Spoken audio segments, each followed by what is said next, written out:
Next up, we have a right-handed pitcher out of the University of Illinois. His name is Jack Crowder, and his major league comparison is Lance Lynn. More on that later. He is 6'4", 255 pounds, has a strong build, projectable frame with simple pitching mechanics. He also has a short arm that is very deceptive with the 4-pitch mix. These pitches are a 4-seam fastball that has a lot of life to it, a sinker that has downward movement and induces ground balls, a slider that gets a 45% swing and miss rate, and a changeup that nicely adds to his repertoire of pitches. With his 4-seam fastball, he can touch up to 94 miles per hour and has a 15.4 vertical break. This pitch creates a swing and miss of about 24% and a lot of weak contact late in the count. Continuing with more information on the 4-seam fastball, he has an average spin rate of 2,502, which is above the MLB average of 2,350.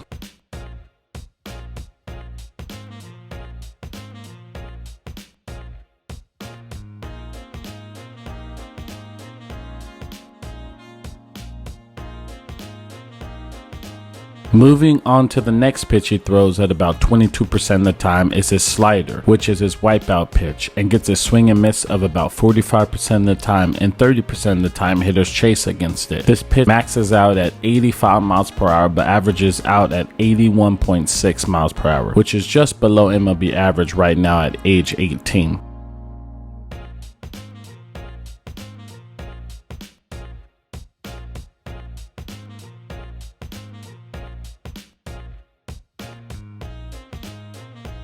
The next pitch he throws is his changeup at 7.6% of the time. This pitch pairs well with his sinker and adds to his repertoire of pitches, has a bit of fade, and gets a 33% swing and miss rate.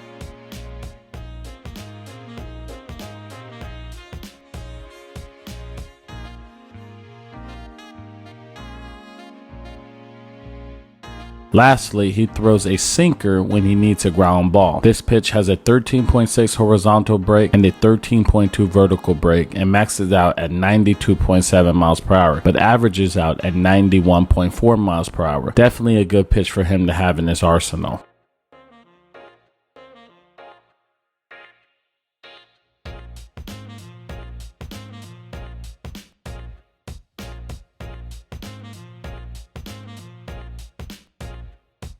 And to add to the information I have listed before, on balls hit in play, the average exit velocity is 78.5 miles per hour. The average launch angle against him is 8.7. In addition, when he pitches, he gives up an 18.6 fly ball percentage. He gives a 23.7% line drive percentage and a 47.5% ground ball percentage. And lastly, a 10.2 percentage when it comes to pop-ups. Coming to the Appalachian League helped him in so many ways, in my opinion. But the best thing that came out of this summer league was that he was challenged. It forced him to learn and ask questions to both myself and the pitching coach. He wanted to know what hitters were thinking and what they were trying to do. He also wanted to learn how to set up hitters and how to tunnel his pitches so he could become dominant. See, him being challenged forced him to become stronger mentally and learn how to pitch. And this is the development that he was needing that will separate him in the 2023 draft. And this brings me to the summary of him. So when I was with the St. Louis Cardinals, I had the chance of playing behind right-handed pitcher Lance Lynn. And as a player, we loved playing behind him because he would attack hitters with a quick game pace and bring this fiery but yet gritty competitiveness that reminds you of old school baseball pitchers. But this attitude on the mound, quick game pace and ability to attack hitters had you as a player wanting to make plays behind him. He was and is fearless. And Jack Crowder reminds me so much of Lance Lynn with his body type, the pitches he throws, the late movement on his fastball, how he easily attacks hitters in the zone, and the competitiveness on the mound. These are the things that made Lance Lynn such a great pitcher and continues to this day. And Jack Crowder has the tools to become that type of pitcher. So my prediction is that he will follow the roadmap of Lance Lynn. He is a top 5 starter in the MLB and could become an ace one day like Lance Lynn because he can eat up innings and can throw 3 pitches for strikes right now. He has a ton of upside and will be fun to watch leading up to the 2023 draft. If all things come together, I predict him to be a high draft pick in the 2023 draft.